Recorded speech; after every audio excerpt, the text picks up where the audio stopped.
Welcome to So Very Easy. My name is Laura, and it is at the beginning of the month, which means the free follow along block of the month from Quilting Confections. The quilt name is Rainbow Sorbet. It is a beautiful block, and we are on month 3. The pattern is a free block of the month pattern from Quilting Confections, and you'll be able to go each month to their website and print out the pattern. You can also order the kits, and I'll put a link in the description if you'd like to get hold of them.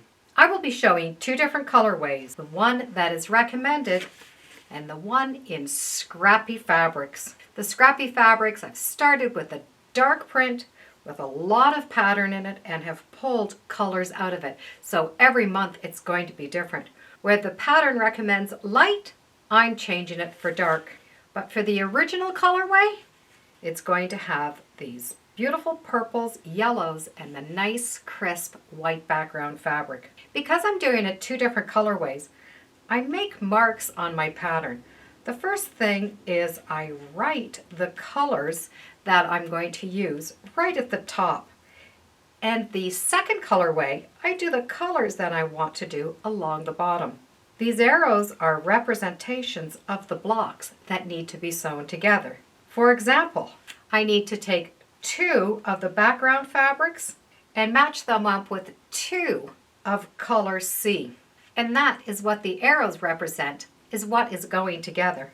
All of these squares are going to be cut at 4.5 inches. We will need 6 white background, 2 of the dark purple, 4 of the yellow, and 4 of the medium background color. And I will match up my squares right at the beginning to what the directions recommend. And then I'm going to be able to take them and sew them all at one time. So I have the 2 background and the 2 medium.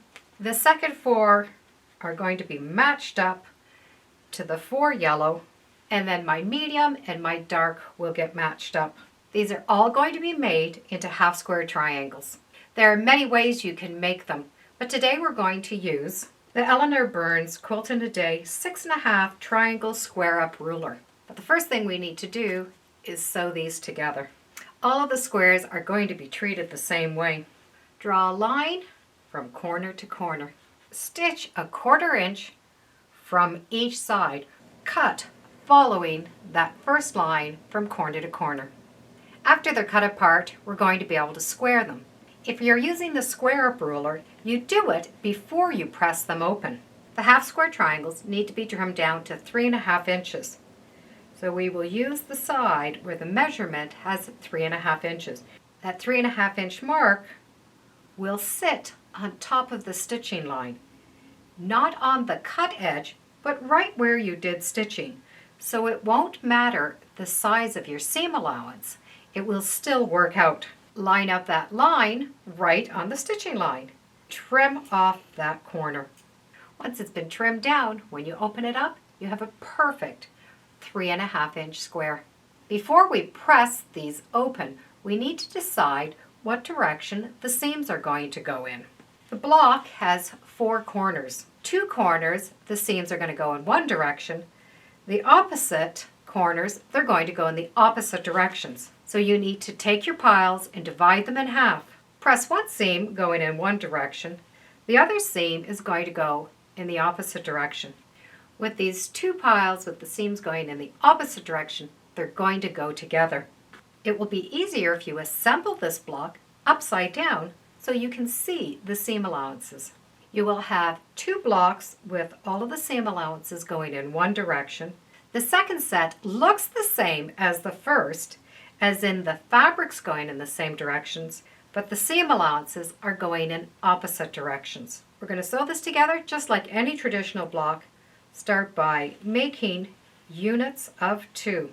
When the 2 sets of 2 are done, take the 1 block, press the seams so they're opposing and they'll match together. Do the same, but just change up the direction. So you will always do opposite on 2 blocks. Continue the same pressing. That last seam is going to go in one direction and opposite in this direction. The darker corners are going to fit together. And you will see how those seams are going to be opposing.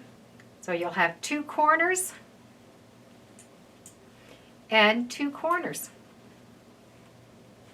And when you take a look, all of these seams are going to be opposing. So we're going to be able to stitch the two together, press opposing, then your final seam. When you finish sewing that last seam together, you will be able to press them in opposite directions. One will go in one way, one will go another. And in that center, that little seam allowance is going to open up, and it will look like you have a little forepatch.